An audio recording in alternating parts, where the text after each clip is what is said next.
Siamo tornati a casa. In questo momento in Senato si sta svolgendo la discussione generale di alcune mozioni, sono atti di indirizzo che verranno votati. La votazione è domattina e ho chiesto il permesso di tornare un po' prima a casa perché la giornata era stata lunga. Come sapete, ognuno di noi fa parte di diverse commissioni più o meno impegnative, forse anche più o meno utili, ma insomma esistono. Ci sono intanto le 14 commissioni permanenti, dalla Commissione Affari Costituzionali, che è la prima, alla Commissione Affari Europei, che è la 14ª. Poi ci sono una quantità di commissioni bicamerali, che possono essere di vigilanza, possono essere di inchiesta. Alcune si tramandano da legislatura a legislatura, per esempio la Commissione di Vigilanza RAI. Altre sono diciamo a termine, nel senso che a un certo punto raggiungono l'obiettivo e per esempio in questa legislatura mi sembra che non ci sia più la commissione di inchiesta sugli effetti dell'uranio impoverito, che credo abbia già fatto il suo rapporto finale, che peraltro contiene delle indicazioni piuttosto interessanti che vi suggerisco di andarvi a cercare se siete appassionati dei temi della salute. Io personalmente sono in 3 commissioni. In una commissione permanente, lì diciamo ognuno di noi è in almeno una commissione permanente. Perché dico almeno una? Perché gruppi parlamentari piccoli, con pochi rappresentanti in Parlamento, immaginatevi, non so, un gruppo che abbia 4, 5, 6 rappresentanti, per esempio in Senato, faccio riferimento al Senato, è evidente che quei 6 dovranno spartirsi fra più di una commissione. Quindi vedete anche qui l'importanza del numero, nel senso che per approfondire i dossier che arrivano sul tavolo, un rappresentante delle autonomie deve necessariamente fare delle scelte, perché per esempio il collega Steger delle autonomie, attivo ed efficacissimo, ma si divide fra finanze e bilancio, due commissioni non facili, quindi diciamo ha un carico di lavoro notevole. Noi per le dimensioni del nostro gruppo siamo 4 in commissione finanze e 4 o forse addirittura 5, perché ci sono stati degli avvicendamenti in commissione bilancio, quindi è chiaro che ci possiamo distribuire il lavoro in modo più razionale. Allora io sono intanto in una commissione permanente, la finanze, dove sono ancora presidente, poi pare che a giugno la maggioranza si metterà forse d'accordo e quindi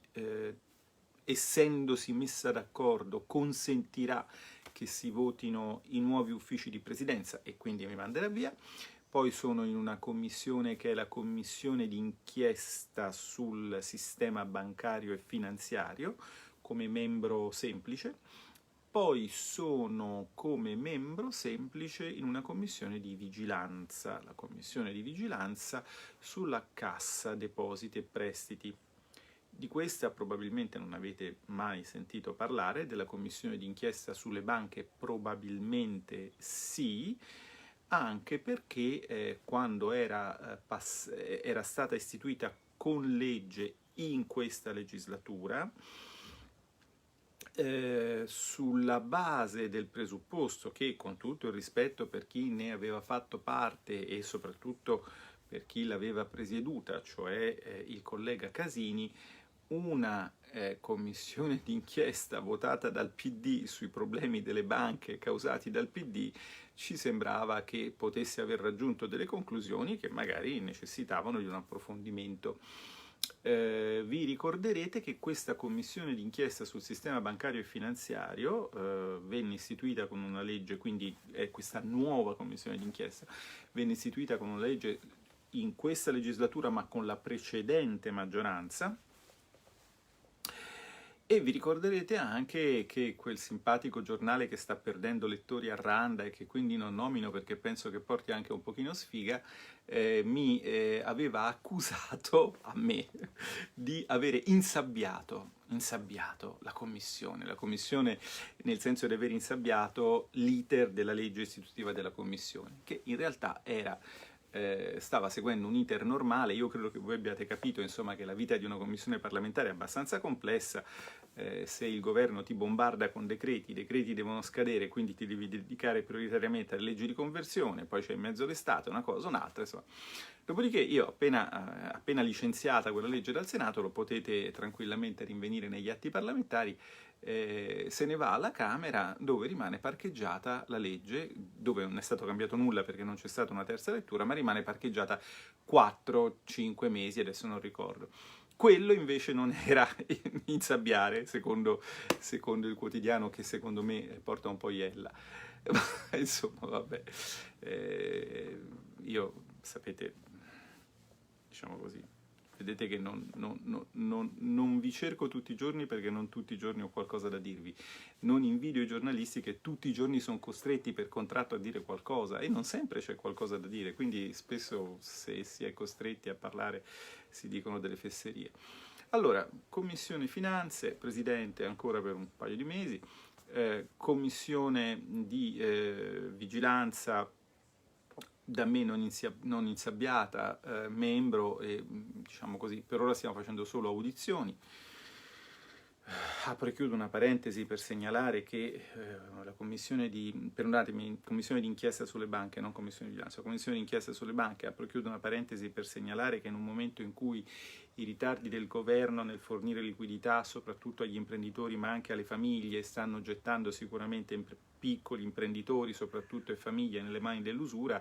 magari da una commissione d'inchiesta ci si aspetterebbe che diciamo così, entrasse un po' nel merito di questo tema. Noi abbiamo anche sollecitato, però è la Presidenza che decide, quindi se non ci si sta occupando del fenomeno dell'usura in Parlamento è perché magari la maggioranza non vuole che emergano le conseguenze dei suoi ritardi nel fornire liquidità alle imprese e alle famiglie. È anche normale che sia così, insomma.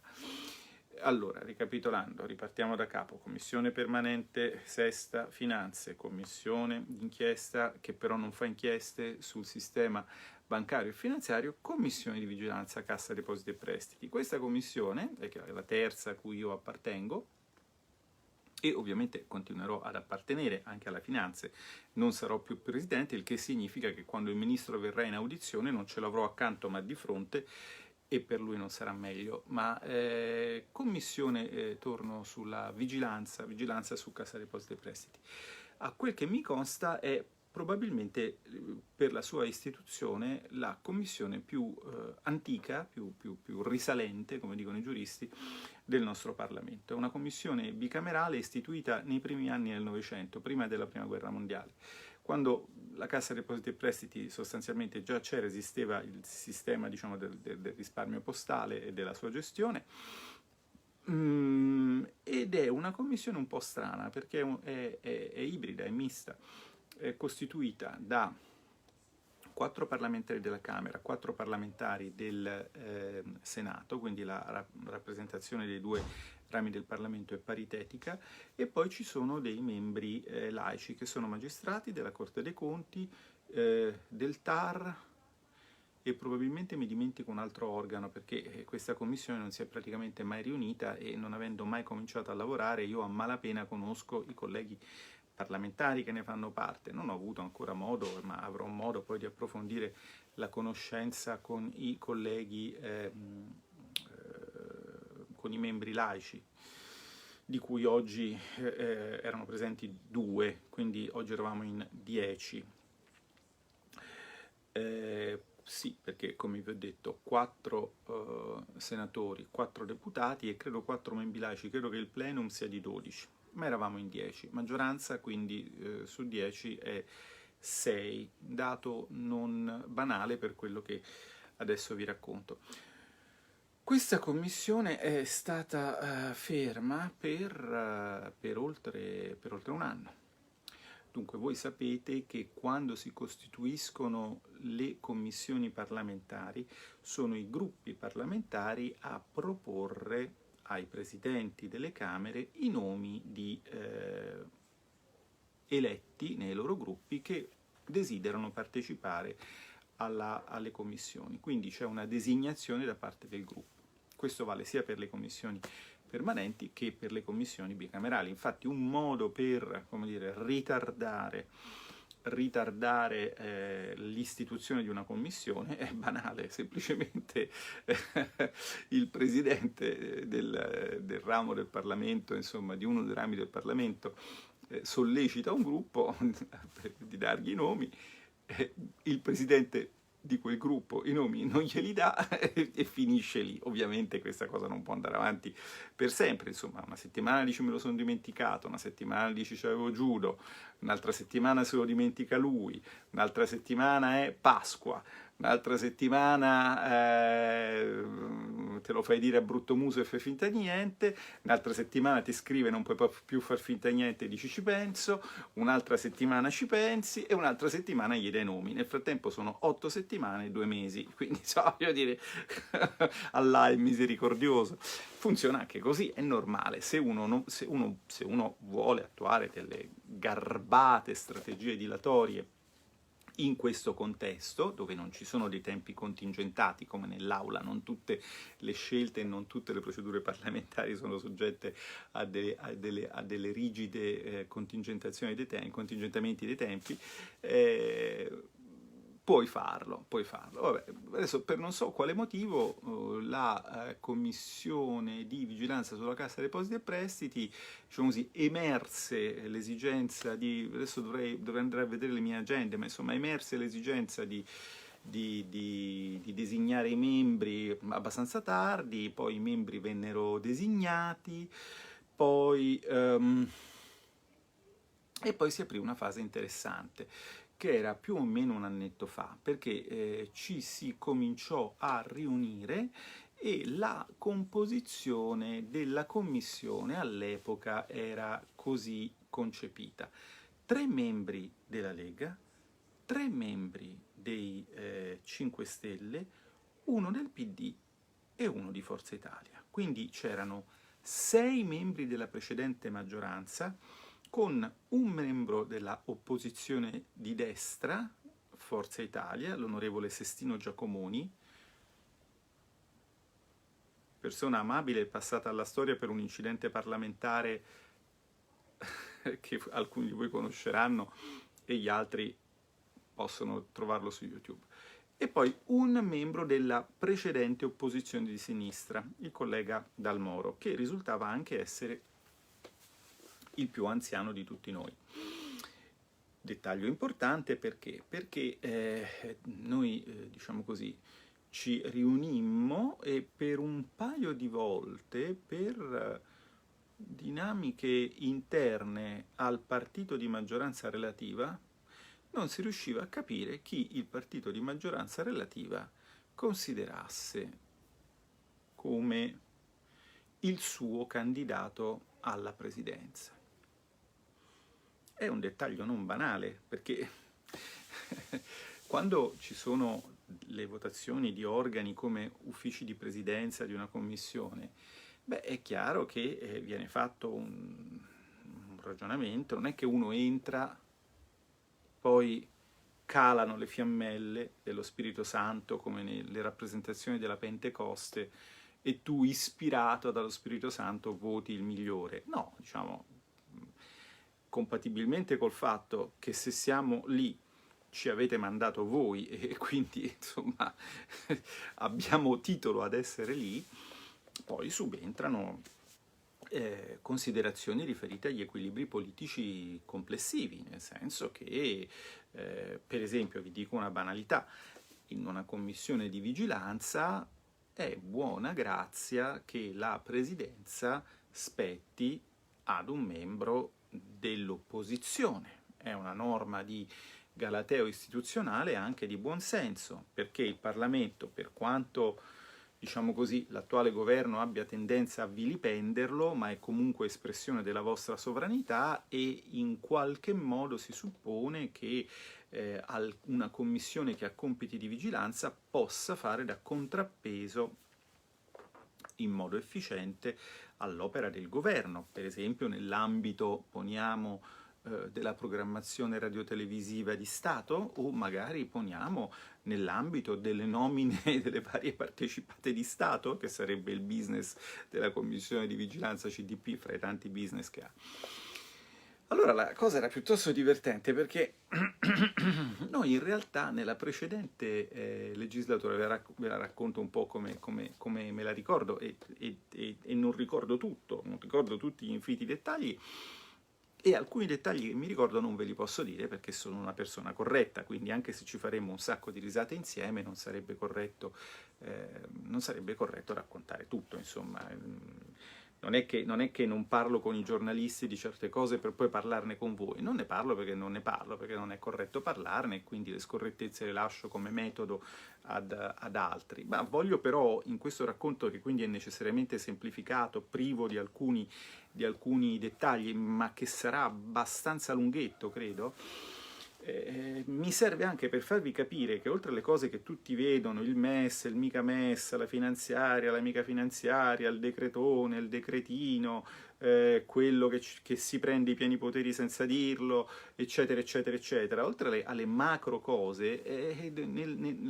ogni parlamentare è come appunto un computer che viaggia, diciamo, in calcolo parallelo. Ci sono tanti altri processi più o meno dormienti che vanno avanti e che devi comunque tenere nella testa e rispetto a ognuno dei quali devi fare una quantità enorme di verifiche con i tuoi e con gli altri. Per esempio, stiamo parlando di quello che è successo oggi, cioè dell'elezione, perché finalmente è stato eletto l'ufficio di presidenza di questa commissione di vigilanza. Ma torniamo a 2 anni fa, a luglio, poniamo, dell'anno scorso. Luglio dell'anno scorso non si riusciva a capire chi fosse per il gruppo dei 5 Stelle il candidato all'ufficio di presidenza, e in particolare presidente, perché l'idea era, se non ricordo male, che inizialmente quella presidenza andasse alla maggioranza nella persona di un membro dei 5 Stelle. Si era passati per una fase di quel tipo, che era anche una fase abbastanza strana, perché diciamo così, c'era anche chi riteneva che il Movimento 5 Stelle avesse espresso nell'ambito della Cassa Depositi e Prestiti tutta una serie di altre figure prestigiose, tale per cui forse sarebbe stato il caso di seguire altri percorsi. E infatti in una delle riunioni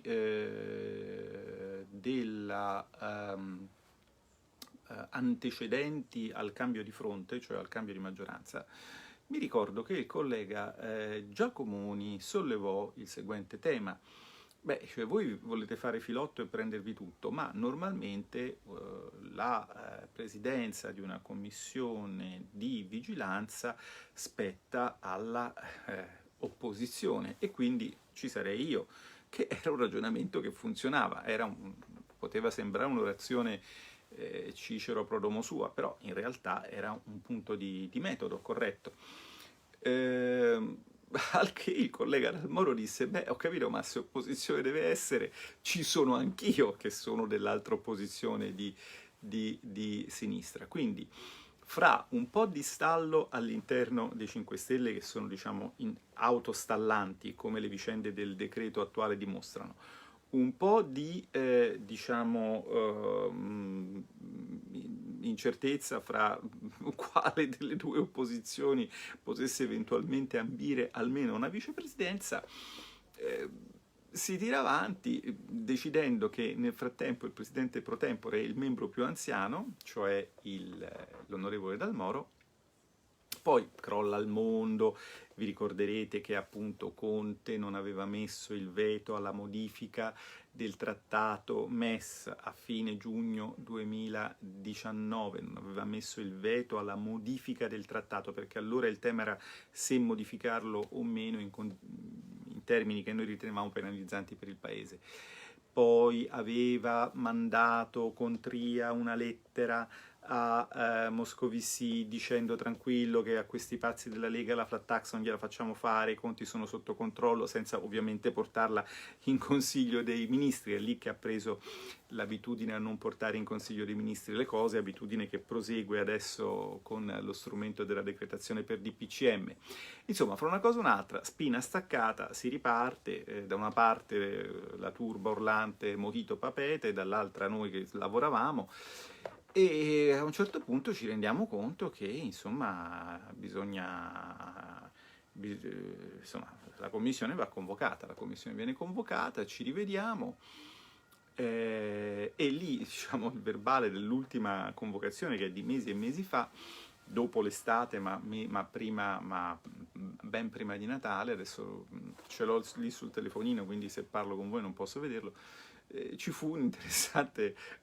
dibattito articolato sul seguente principio, che nel frattempo erano successe delle cosette però, che cambiavano un po' le carte in tavola, nel senso che la Lega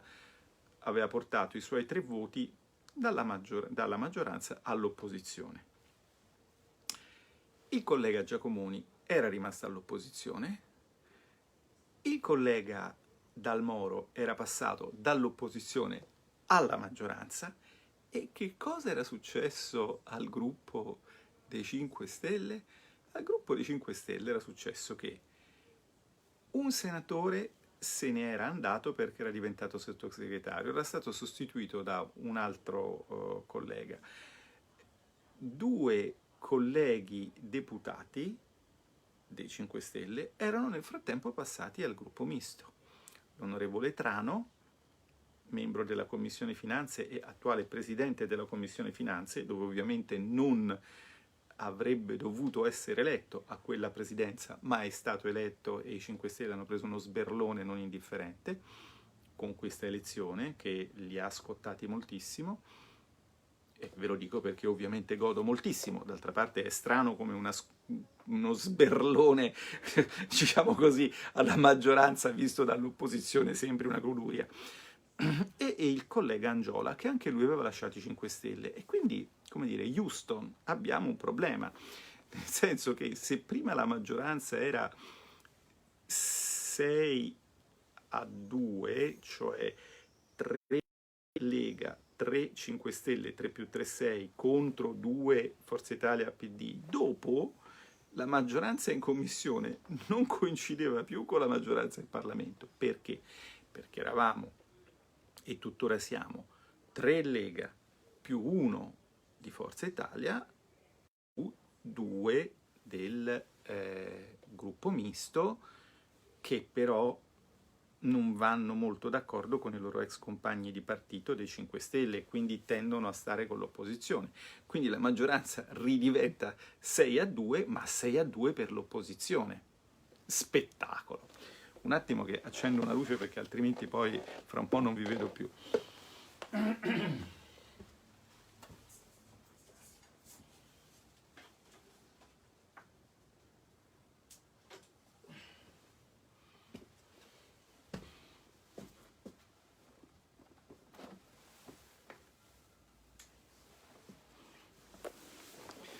Quindi,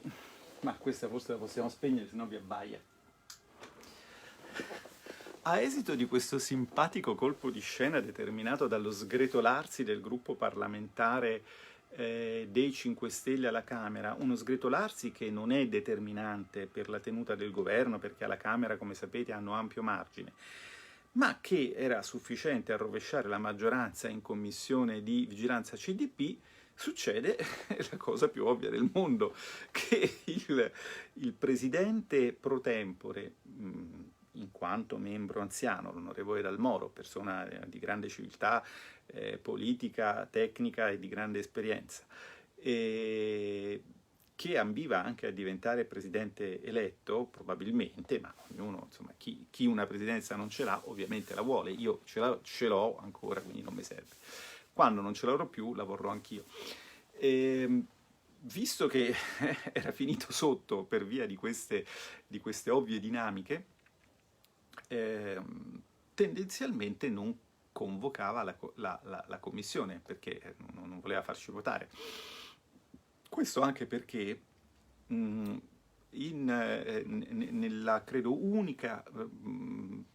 seduta convocata dopo il rovesciamento del fronte, qualcuno gli aveva fatto notare che, visto che lui si preoccupava tanto del fatto che la presidenza della commissione andasse all'opposizione, l'attuale opposizione, composta da Lega, Forza Italia e Gruppo Misto, aveva le idee molto chiare e si poteva tranquillamente andare a votare. Allora a quel punto no, ma no, non si può oggi, diciamo, Giove entra nei pesci o non so, insomma, motivi astrologici vari, non si poteva. Io ovviamente qualcuno ironizzò anche a verbale su questa improvvisa ritrosia a convocare. Passa un giorno, passa l'altro, ognuno di noi ha i suoi problemi, passa una finanziaria, poi c'erano tutti gli Eurogroup, poi figuratevi, per me che seguo gli affari, diciamo, europei in chat pressoché costante con Bruxelles, capite bene che non è che, diciamo così, per carità non voglio togliere alla CDP e alla Commissione che la vigila l'importanza che ha, ma insomma io so uno, non è che... Infatti anche su questa cosa che i parlamentari sono tanti, se voi pensate a chi ve l'ha messa sul tavolo, cioè fondamentalmente nemici della democrazia, dovete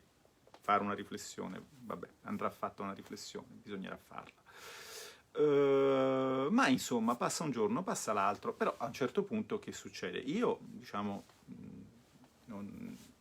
ogni tanto incontravo i miei, perché sono membri della Commissione Bilancio, quindi sono dirimpettai, oltre a essere due persone affabili e simpatiche e preparate, i miei colleghi leghisti del gruppo, diciamo, cioè la senatrice Ferrero, piemontese, il senatore Giuliani, veneto, e ci guardavamo negli occhi e ci dicevamo: ma quella commissione di cui siamo membri, che fine ha fatto? Non lo so, dico, io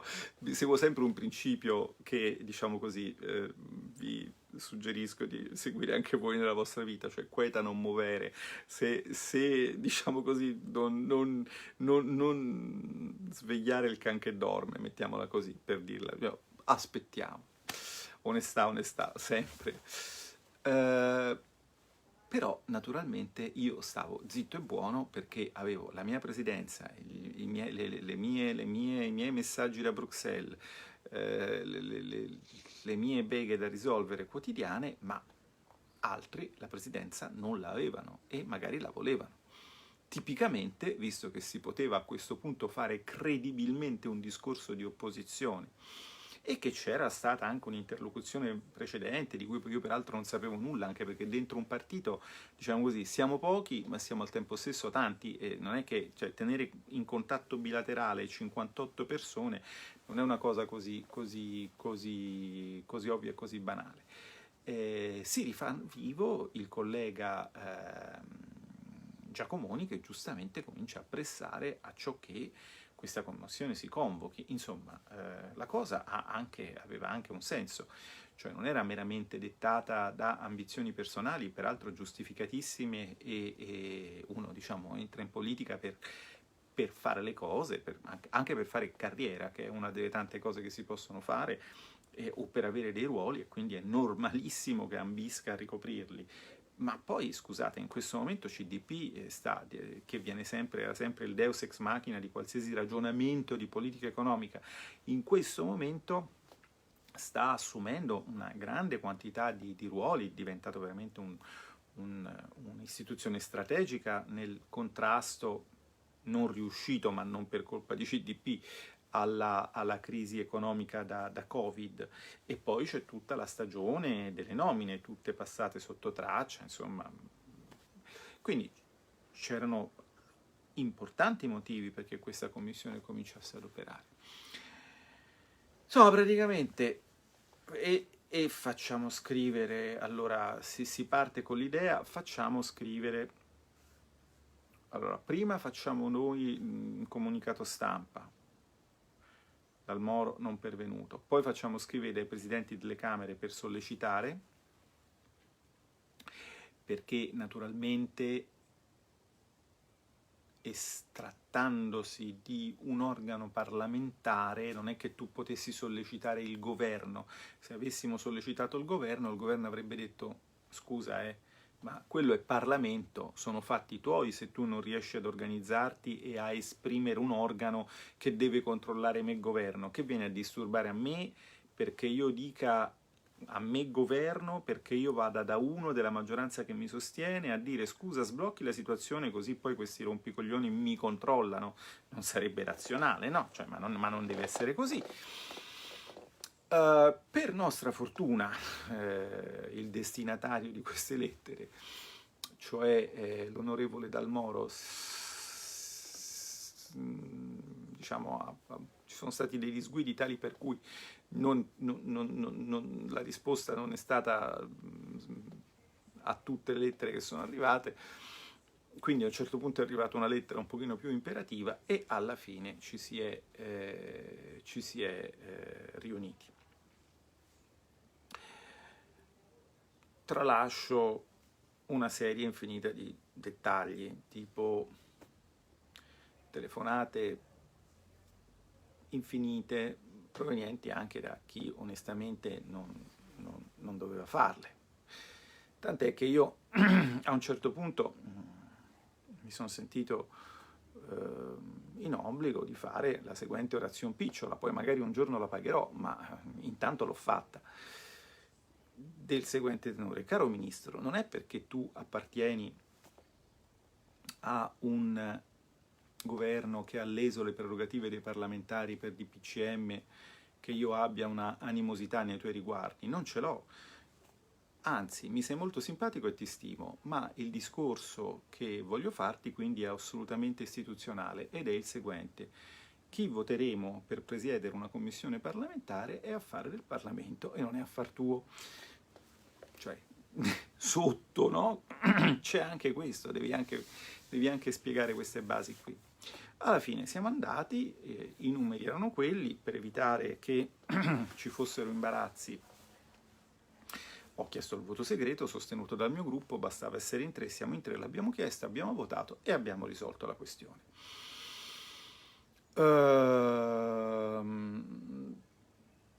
E quindi per la seconda volta, tanto per essere chiari,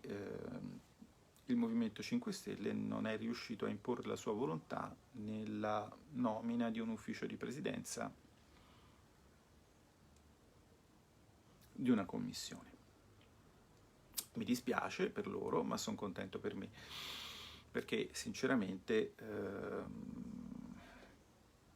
è meglio che sia così. Quindi adesso questo problema è risolto, il prossimo patema in tema di uffici di presidenza, come sapete ve l'ho mandato sul canale Telegram, se voi cercate Alberto Bagnai Telegram trovate il mio canale e vi potete iscrivere, lì mando di solito o agenzie interessanti, insomma abbastanza tempestivamente, oppure documenti che non sono documenti segreti, sono documenti assolutamente ufficiali, ma che magari uno non si va a cercare nei meandri del sito del Senato. Quindi sapete che il prossimo giro per quel che riguarda le commissioni è la rielezione degli uffici di presidenza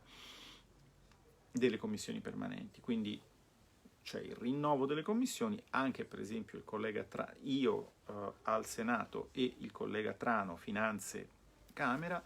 dobbiamo appunto affrontare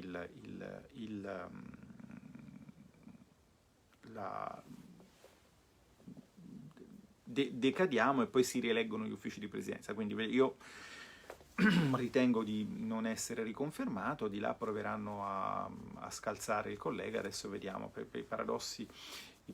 diciamo della vita parlamentare sono tanti. Succede che a livello di commissione, dove veramente pochissimi voti possono fare la differenza, chi entra papa esca cardinale, può succedere. Adesso finalmente la commissione di vigilanza CDP potrà partire e su richiesta del vicepresidente Nunzio Angiola partiremo già a maggio e faremo un'audizione di presidente e amministratore delegato. Oggi c'era il dottor Palermo che ci ha accolto con molta gentilezza, ci ha dato delle linee essenziali di quello che la Cassa sta facendo in questo periodo, perché poi dopo doveva andare in audizione al Copasir e quindi non aveva molto tempo da dedicarci. Adesso organizzeremo una vera audizione, ci faremo spiegare come funzionano le cose e poi, se verranno delle curiosità, cominceremo a vigilare. Ecco, dietro il dimo, famo, uscimo, se quel guerriero fossi, se quel sogno s'avverasse, se io fossi al posto tuo, se io fossi al posto di quell'altro, c'è anche questo. Io vi ho raccontato 1/100 del lavoro necessario per eleggere un ufficio di presidenza, 1/100, perché poi telefona ai tuoi, telefona ai suoi, ma tu hai sentito quello, ma tu hai sentito quell'altro, ma poi lui ci rimane male, sì, però poi dopo, cioè, amici, non è semplice, non è semplice, è anche divertente se vogliamo,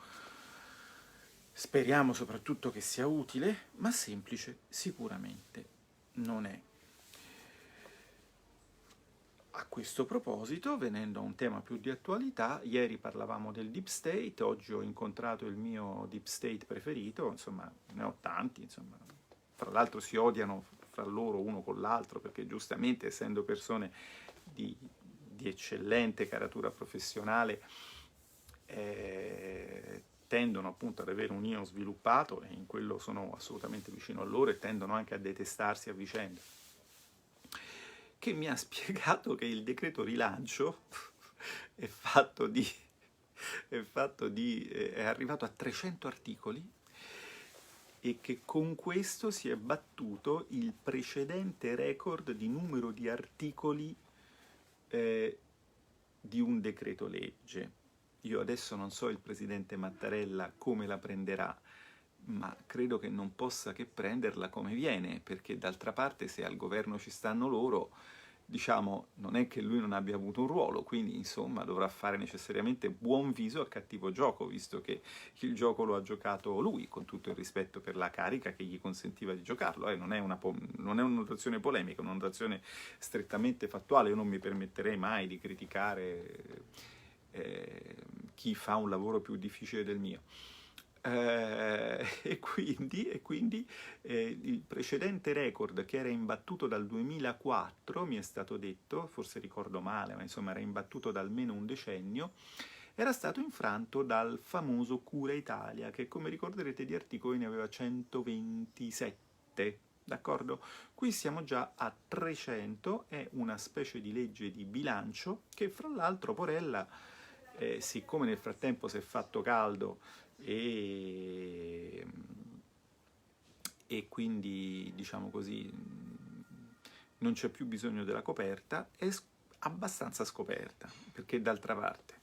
23 miliardi per disattivare le clausole di salvaguardia, una decina di miliardi perché nel precedente decreto liquidità e anche nel Cura Italia le garanzie di tutti i vari prestiti, insomma quelle cose che con la leva avrebbero smosso la poderosa potenza di fuoco delle banche, non c'erano. Una cosa un'altra, adesso pare che sia rimasta scoperta la CIG,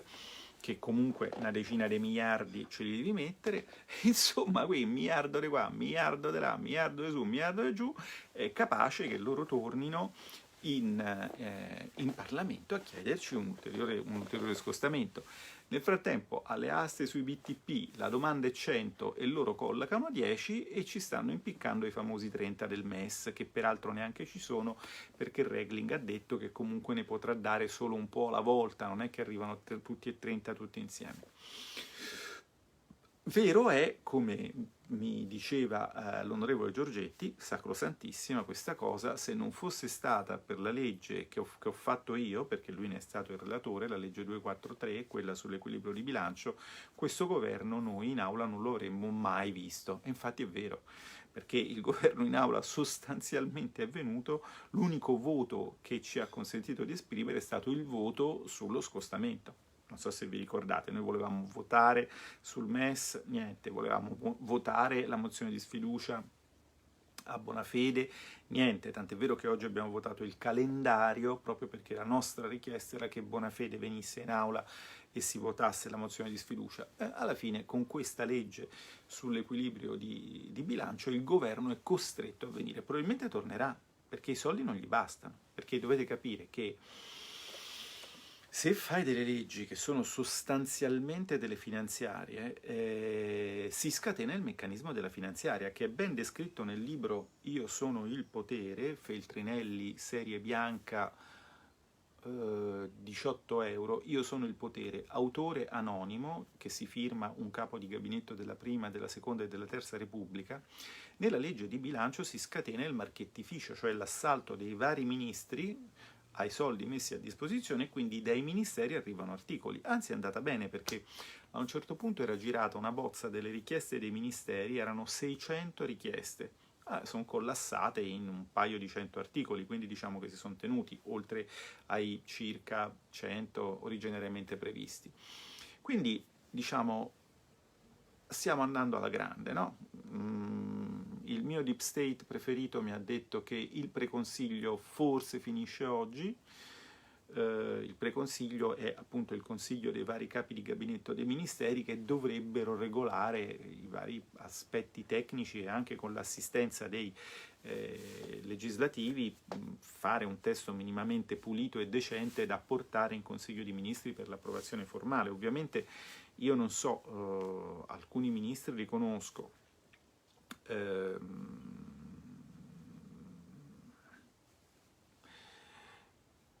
do per escluso che possano leggersi in dettaglio provvedimenti di simile complessità in un pomeriggio, no? Quindi evidentemente si vota sulla fiducia, poi secondo me qualcuno dopo averlo approvato il decreto ci ripensa perché si accorge che quello che aveva chiesto non c'è, ma insomma sono cose che possono succedere, succederanno anche a me, succederanno anche a voi magari,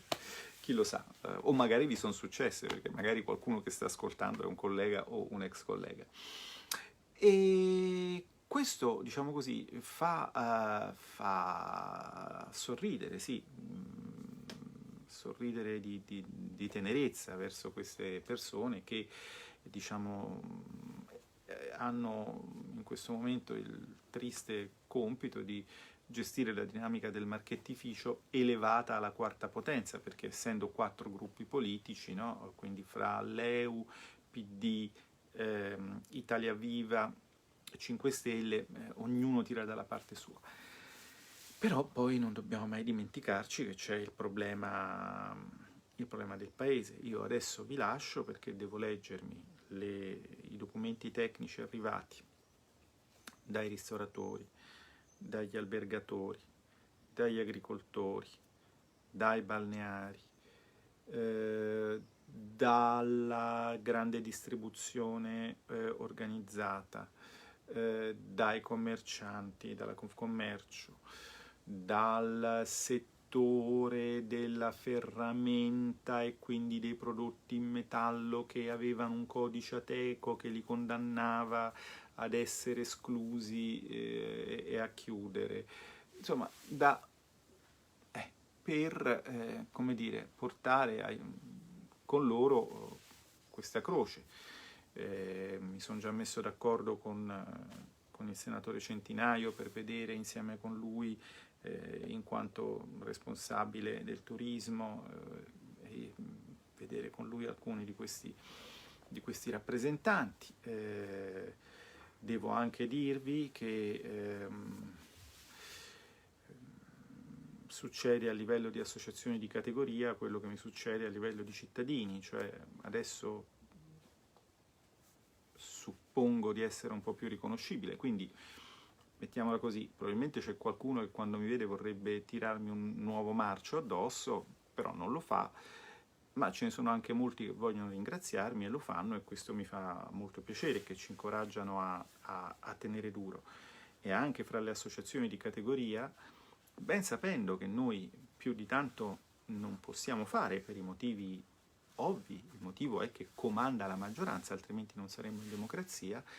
però nella disperazione di non essere ascoltati dalla maggioranza o forse nella speranza di poter cominciare un percorso con una forza politica alternativa in cui sentono di poter avere maggior fiducia, chiedono di essere ascoltati e noi naturalmente li ascoltiamo, e anche questo lavoro fa parte del lavoro che c'è da fare, tenendo presente che adesso non è per niente facile farlo, perché per esempio io nel mio ufficio a Palazzo Carpegna non posso ricevere visitatori perché c'è il famoso virus che uccide, di cui avrete sentito parlare. Nel frattempo stanno uscendo i primi studi con le prime stime precise sulla letalità del virus, ma questo è un tutt'altro campo che riguarda un'altra commissione che non è la mia, quindi non ne parlo. E quindi anche questo, banalmente, il fatto di non potersi vedere limita le interazioni che invece adesso riprenderanno perché ricominceremo a vivere, a incontrarci e a fare politica ascoltando le persone. Voi avete ascoltato me e di questo vi ringrazio.